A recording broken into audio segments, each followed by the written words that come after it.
Okay, thank you very much for this invitation. I'm glad to be here. And this is yours. Is this one? Okay. Then in the next minutes, I will talk about cognitive impairment and apathy in Parkinson's disease, but I would like that we have progressed in the recognition of cognitive impairment in Parkinson's disease as own manifestation of the disease. We also have recognized that the state of mild cognitive impairment in Parkinson's disease as a risk factor to evolve to dementia. And also, we have to acknowledge that not all patients evolve to dementia, and we are going to talk about this. But also, we are involved in an ongoing work to define different trajectories of cognitive decline, just to refine and individualize the prognosis of the patient that comes to our consultation and say, okay, you are saying that I am having mild cognitive impairment, then in the next 2 years I am going to become demented, and perhaps this is not true. And to find more appropriate treatments for this cognition. Then in the following slides, I aim to just to show you the importance of apathy in the context of this cognitive impairment, of apathy as a non-motor symptom, and the relationships of apathy with cognitive impairment and also with decision-making in non-demented patients with PD. And my final end is to postulate that apathy should be taken perhaps as a biomarker, both to define a different trajectory of cognitive impairment in Parkinson's disease and also as a selection criteria for potentiated drug trials of cognition in Parkinson's disease. First, it is rare or striking that this is a very recent cartoon for a very important person in Parkinson's disease, and then here we have mild cognitive impairment. Here we have dementia, but it seems that we have no apathy in the evolution of Parkinson's disease. And then, wow, I'm not sure whether this is the next one. Okay. We have two types of cognitive impairment in Parkinson's disease. We can define a domain-specific cognitive impairment that occurs in early stages of the disease and is characterized by relatively subtle deficits in specific cognitive areas, that is, recall memory, visuospatial processing, attention, concept formation. But this cognitive impairment is not extensive enough or severe enough to qualify as dementia, affects almost all PD patients, and also may qualify as mild cognitive impairment according to the new MDS criteria for mild cognitive impairment. And as I have said, it has a variable progression to full dementia. And then the other one that we also have criteria of the MDS Society and also may accomplish DSM-4 or DSM-5 criteria for dementia is severe and extensive, occurs late in PD, is strongly related to age, and is characterized by the addition of more Alzheimer's type signs of cognitive impairment that is more posterior cortical deficits, as we can see, for instance, when we use specific scale separating this executive impairment that was said to be characteristic of Parkinson's disease, and now we acknowledge that the transition to dementia in Parkinson's disease is characterized at first by a progressive and steady decline in executive functions, such as verbal fluency or working memory,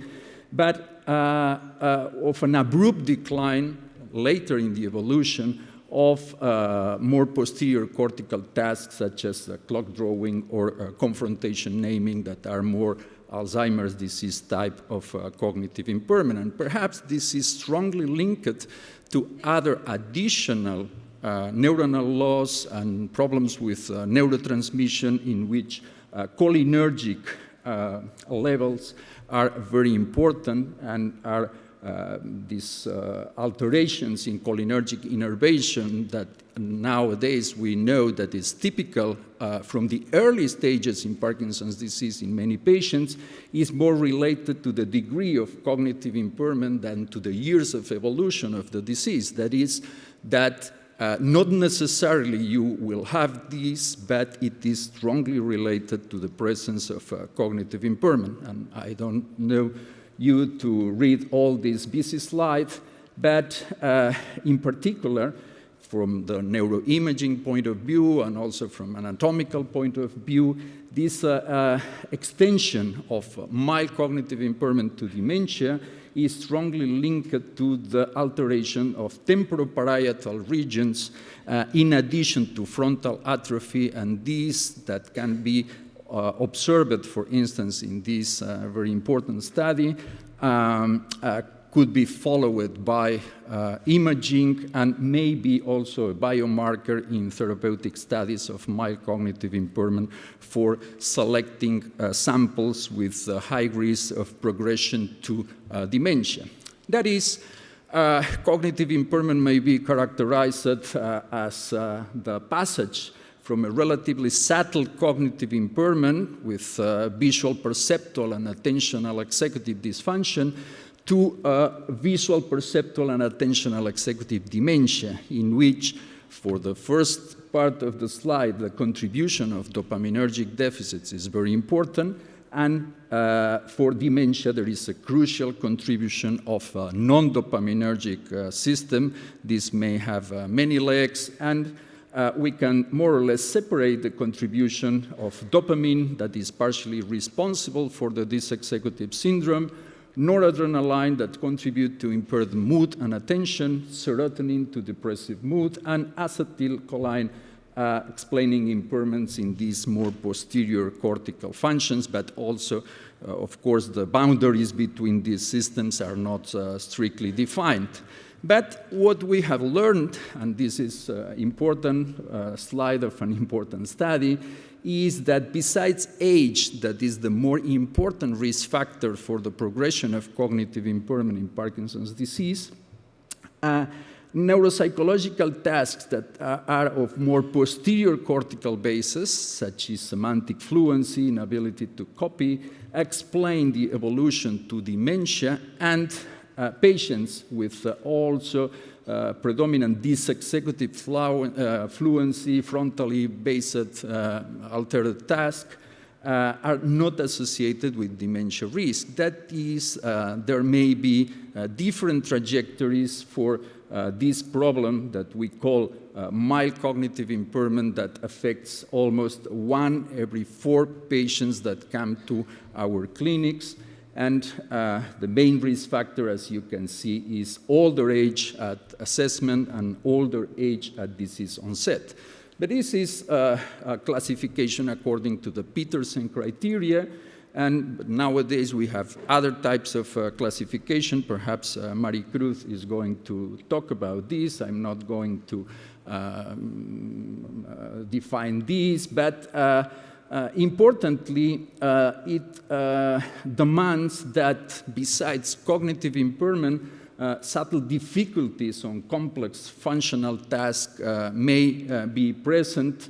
And here you have the different instruments that are recommended. But basically, this has 2 types of categorization. One is type 1, using only cognitive rating scales, and the other one is type 2, that is a more comprehensive examination of 5 domains using 2 tests for domain. Then, if the patient accomplishes these criteria, for instance, this is a recent study using these criteria, and you can see that the amount of patients that can be classified as mild cognitive impairment in incident patients without dementia of Parkinson's disease is impressive. It's more than 1 in 4, it's almost 1 in 2. But it also depends on how you use 2 standard deviation criteria, 1.5, and this is an ongoing work, and also there is a task force that is dealing with this. But the problem is that if we do not define which is the more malignant type of cognitive impairment, whether it is only these executive problems or multi-domain cognitive impairment, we are not going to select the correct sample for the future drug trials that are our goal in the next future. For instance, this is the first double-blind trial of using rivastigmine, that is, as you know, it's a cholinergic drug, but if we say, okay, cholinergic is very important for cognition, why rivastigmine is not running? And perhaps this is both not selecting an adequate sample just to show that some patients improve because they have cholinergic deficits and some patients do not, but also perhaps using not the correct instruments because they use it an Alzheimer's disease instrument. But this is just to show that it is very important to know which type of cognitive impairment has the patient, and also that this myriad of non-motor symptoms and also of psychiatric symptoms is very important to consider that does not occur in isolation. And then cognitive impairment occurs in conjunction with other non-motor symptoms, and of course we are going to deal with apathy in this talk. If we take a big sample of patients with Parkinson's disease, we can see that almost 50% has apathy. Then this is a very important problem, and this was not only shown by us, but also other studies. And also if you make a cluster of the different neuropsychiatric symptoms, one cluster is patients having apathy more than depression and anxiety, another is depression more than anxiety, anxiety more than depression, and the final, not very large cluster of psychosis and psychomotor. But the more clear cluster is this, patients that have a lot of apathy, and in this sample, apathy is not presented in isolation. 41% of this non-demented sample also have cognitive impairment and dysexecutive impairment. That is, the two phenomena are presented or are presenting together. And what is apathy? Then apathy refers to a set of behavioral, emotional, and cognitive features that are characterized by this reduced interest and participation in the main activities of daily life. The third day of a meeting of CIBERNED is some apathetic meeting, we can say, because there is a lack of initiative and a trend toward early withdrawal from initiated activities and also indifference. But apathy is a multidimensional problem in Parkinson's disease, and probably it requires a multidimensional approach because it has different components. One component is reward deficiency syndrome. Another is emotional distress. Both are linked. Another is executive function, because as we can see, or we are going to see, it is very linked to this executive impairment, and still there is an auto-activation deficit in apathy. Then there is a variable contribution of at least 4 major components of goal-directed behavior, and sometimes they occur in isolation, and you can characterize which is the patient with more auto-activation deficit, or but more frequently they occur in combination. And why care about apathy? We can be apathetic, as the cartoon that I showed to you. Apathy does not exist. Perhaps Lang was apathetic the day that made this cartoon. But 45% of these patients, that is a very big sample of patients, and this is a classic study now, has apathy, and apathy is the symptom with the highest impact on quality of life of this patient. Then there are also other studies showing that apathy is associated with greater functional impairment than depression and even than mild cognitive impairment. Then Other examples, here you have a lot of neuropsychiatric symptoms and non-motor symptoms. 73% of patients has neuropsychiatric symptoms in this sample, but the only symptom with statistically significant association with ADL when you correct for motor symptoms is apathy. Then I expect that I have convinced you that apathy is important in Parkinson's disease. Then some examples of our work with apathy. One is what adds apathy to the cognitive behavioral profile of non-demented PD patients. Then we are going to examine the emotional affective component of apathy. And then we did this study, and we observed that facial emotional recognition is impaired in patients with Parkinson's disease who have isolated apathy. This is a sample that is not very easy to recruit because patients that have apathy in isolation are not very frequent, and you have to be very strict with this criteria.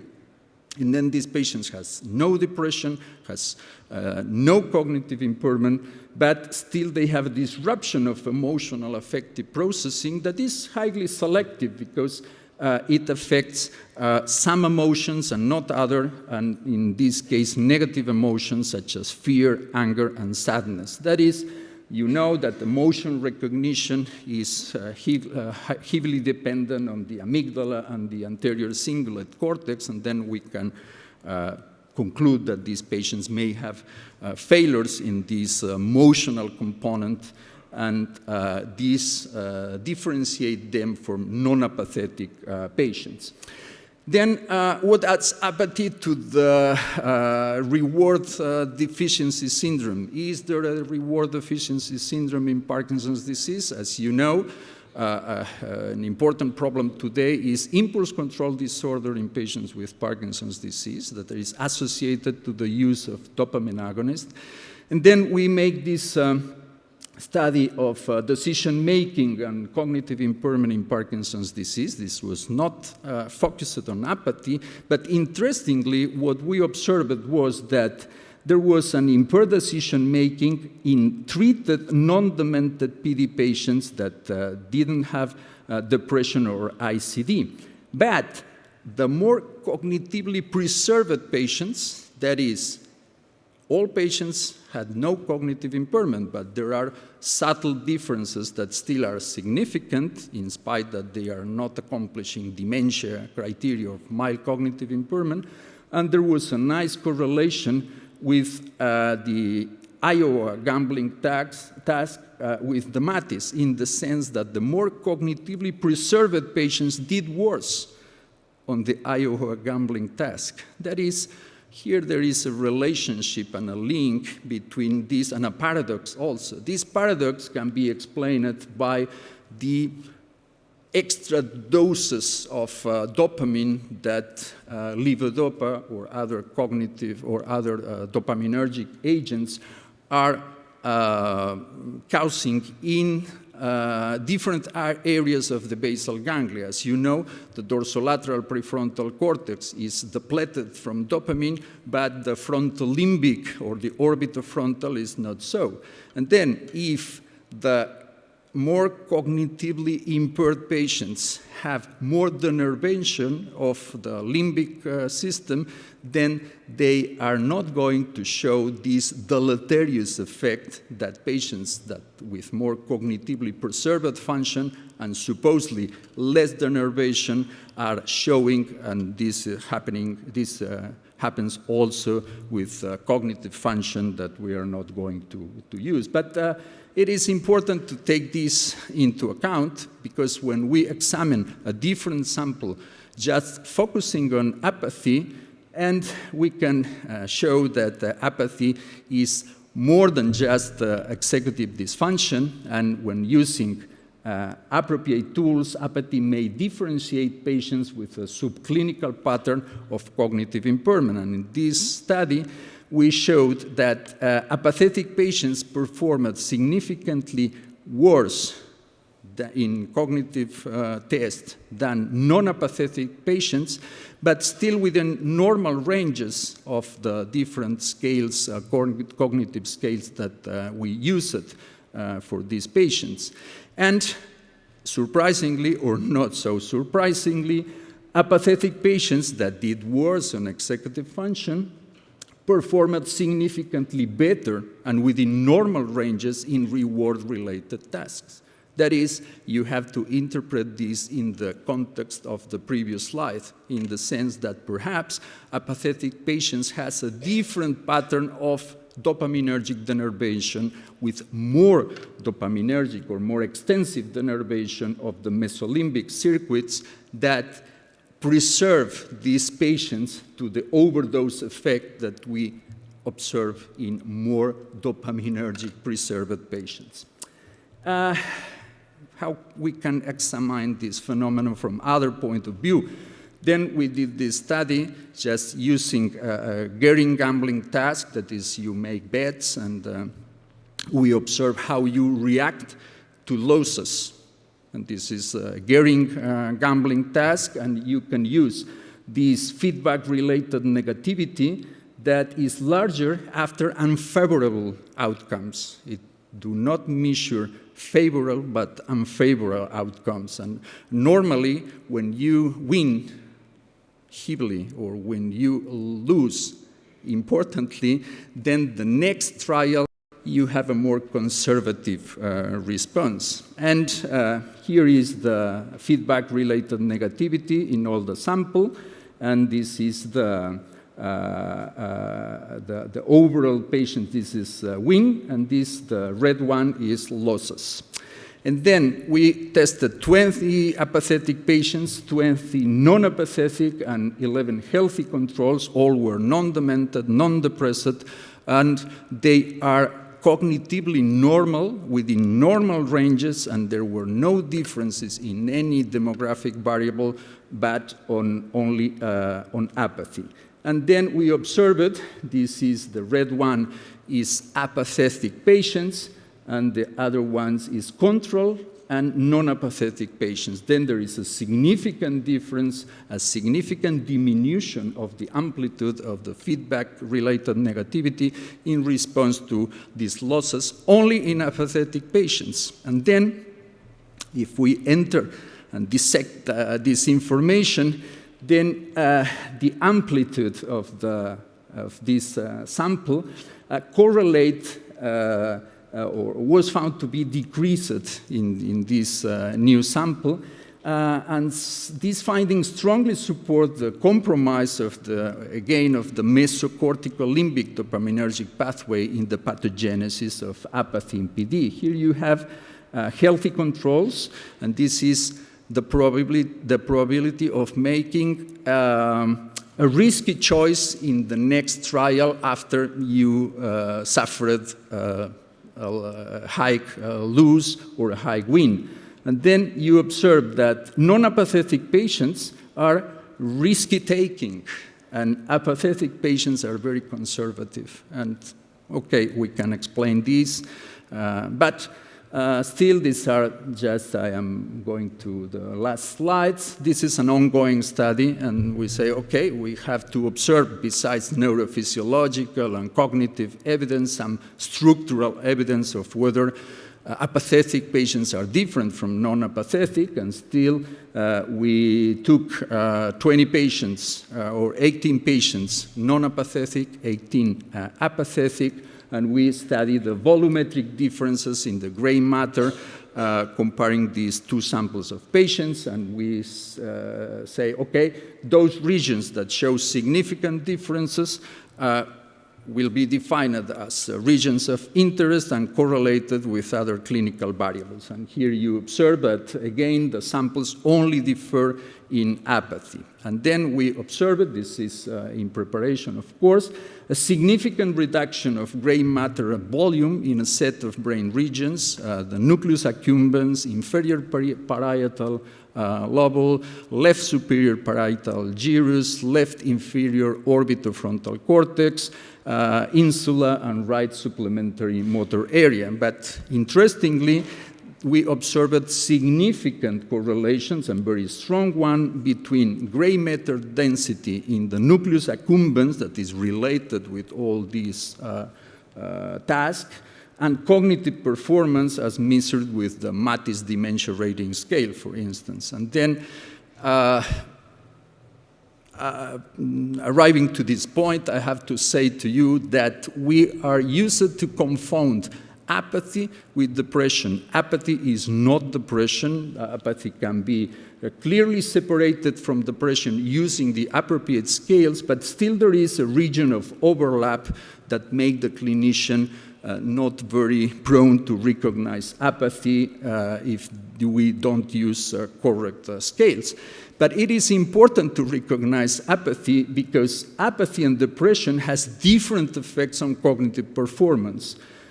It's classic that the patient that is with depressive symptoms perform worse than a patient without depression. But interestingly, apathy has independent effects on executive function, memory, and verbal fluencies that affects daily function abilities. But this is not the case with depression. That is, overlapping symptoms are different. And more importantly, the occurrence of dementia in patients exhibiting apathy is increased by many folds against patients who has no apathy. And then apathy may herald cognitive decline.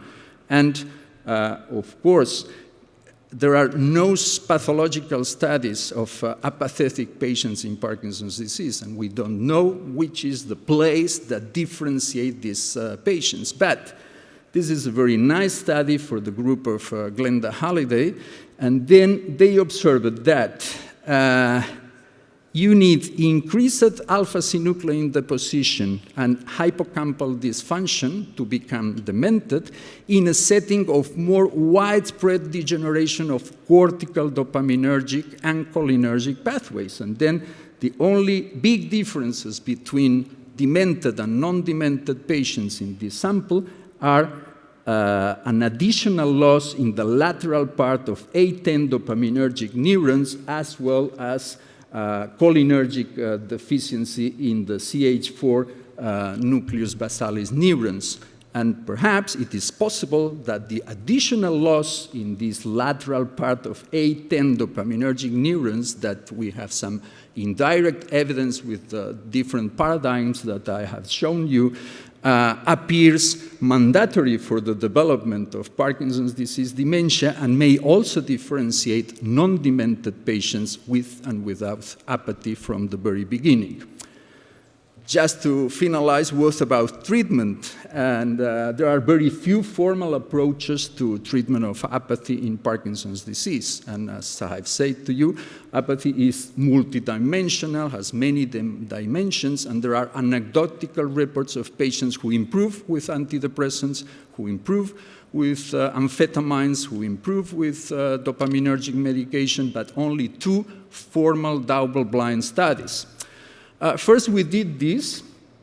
We analyzed a big sample of patients comparing different treatments in well-matched patients. And the only interesting difference that we observed was that the percentage of patients with clinically relevant apathy was less in the group treated with dopamine agonists. Then the treatment with dopamine agonists may be influence the presence or the evolution of apathy in these patients, and this is in line with this double-blind study that has the bias that was only performed in patients after DBS, that their apathy that is presenting after DBS, that is not rare, improves in a double-blind fashion with dopaminergic agonist, that is piribedil, that we have no here in our country, but the French people have. And the only one and completely different approach is with ribastigmine, showing that patients with moderate to severe apathy without dementia and depression may improve somehow with ribastigmine. And perhaps this is showing that there are different trajectories of apathy, that cholinergic influence is very important, dopaminergic influence is very important, and that both concourse not only to explain apathy, but to explain apathy plus cognitive impairment and a malignant trajectory towards cognitive impairment. My final slide is just to show that apathy should be added. We have to definitively place apathy in the roadmap of Parkinson's disease. And many thanks for your attention.